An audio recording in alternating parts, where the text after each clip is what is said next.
ตะเกียงเจ้าพายุครับสมาชิกส่งมาทำระบบเดินทางมาถึงแล้วครับสภาพกล่องสมบูรณ์ดีนะครับไม่บุบไม่ขาดเดี๋ยวจะแกะดูภายในว่าตะเกียงที่ส่งมาเป็นยังไงมั่งครับ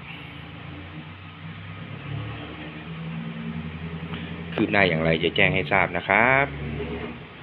ขอบคุณครับที่ติดตามคลิปจนจบ